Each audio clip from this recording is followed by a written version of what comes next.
Welcome, everyone, to my once again impromptu, no scheduled live stream in the morning of Saturday. I don't even know what day. Oh, it's the 19th because my vehicle says so. Yes, I'm driving. And while I was driving, I started to think about my nerdy thoughts. Hi, I'm JC from the Do Good Letters, and this is a place where we go and think about our nerdy thoughts.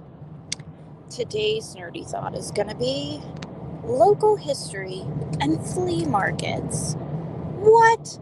JC, what kind of a nerd are you?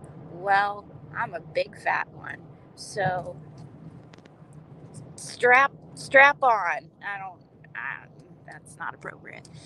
But I am gonna share my love of flea markets. Yes, antique stores as well. Like, it's a little side note. But today specifically, indoor flea markets.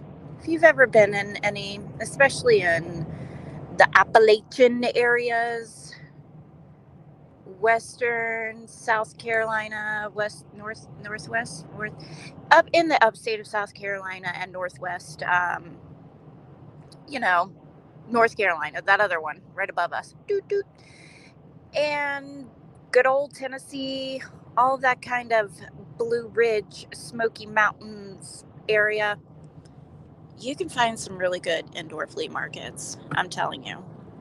There happens to be one in Pickens, South Carolina, that is a little near and dear to my heart. Sure, it's a little bit of a hodgepodge of this and that, but those are the places where you can find the most interesting things. Hi, Reagan.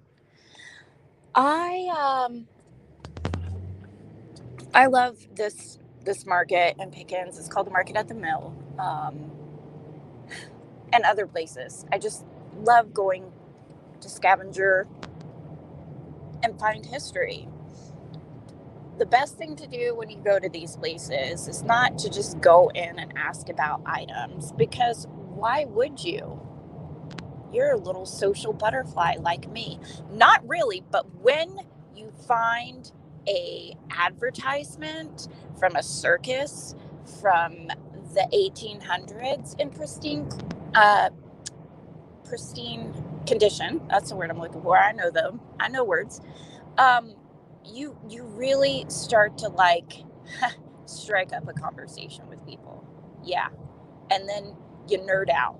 You get your nerd on, you whip it out, and you nerd all over the place. And you guys are nerding on each other, and then all of a sudden they're taking you in the back room and they're showing you like things from the Canada border of before the United States were the United States, and we started like, hey, can I have your land? Just kidding, I'm just gonna take it anyway. Different tribes of the indigenous people, which, man, if I had $800 just to throw out there, I would buy and I would give back to the tribes. And honestly, those are kind of goals of mine. But it's the most exciting and fun thing. Just sit around, meet some old dudes. And yeah, it's primarily old dudes. Come on, bitches. We need to represent. Come on, people. I can't be the only one out here. It's a little scary at times, but I'm doing it. But just get a lot of education. And if you're like me, yes, I like broad, more macro history, but I really like micro and mezzo history too. I don't know if mezzo and micro are like a thing for history, but I'm claiming it because it is in social work. So there you go. And no, I'm not a social worker, but I'm planning to be one day. And there's a little tidbit for you too. So you just a lot of times get to actually talk to the people who were maybe kids during the time, these items were used. They will kind of feed off your excitement as well, and again show you the real good stuff that they have that they're not selling because it's near and dear to their hearts as well. And you kind of meet a new buddy or a new friend. I've done that at several flea markets, especially this indoor one near us, and there are several indoor flea markets in the, again, kind of Blue Ridge area, because we do tend to get snow and stuff like that. Not a whole bunch, but we do, snow and ice, so we got to be year round around here, folks. I remember now, okay, I'm going to sidetrack from the flea market. This was an antique store that I did go into, but it was on my way to a flea market. Okay, it was on my way to a flea market, so it's kind of still on topic. But when I looked around his store, and he was a young buck like me, actually. I think he was about in his late 30s, early 40s, I have to say. And we started talking about certain things. Literature seems to be my thing. In fact, one man said, "You're a paper person. That's your thing. You like the paper." And I was like, "Oh, okay." So I think that's what I've been dubbed, the paper person. Because I do. I like advertisements. I like manuals. Don't get me started on a manual. And I'm not talking about a manual about how to use an object. I'm talking like the manual for Sunday school, or a manual on how to be a good housewife, or ridiculous things like that. Those really get me off in the nerd in the nerd area. So he and I were talking, young buck and I shared with him that, my thing is vintage almanacs. I really like them. And he was really interested in them and interested in why I liked them, which is a whole nother level of nerd conversation. You want to know why I like the thing that I do? Well, how many hours do you have?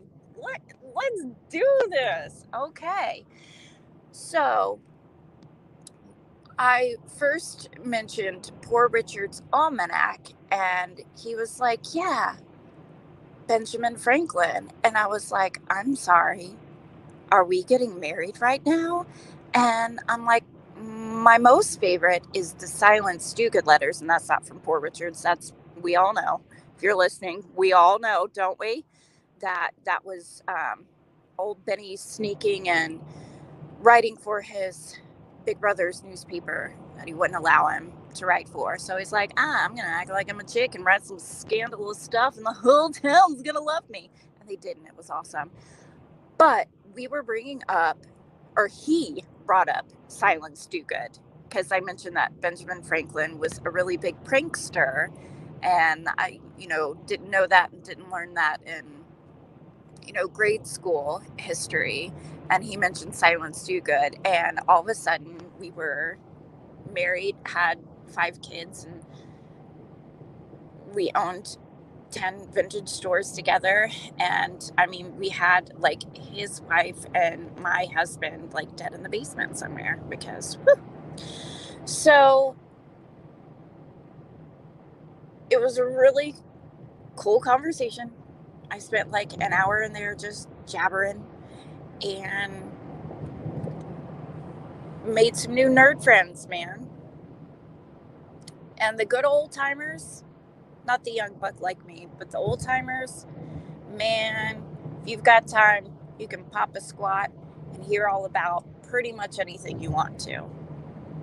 And maybe even pick up a little piece of history on your own, Maybe you'll pick up a World War II Soldier's Almanac. Maybe you will. Maybe you'll be that nerdy. Maybe you'll pick up rations booklets from World War II with actual people's names and addresses on it, so you can go be a super stalker and look up their information later and see how their life was.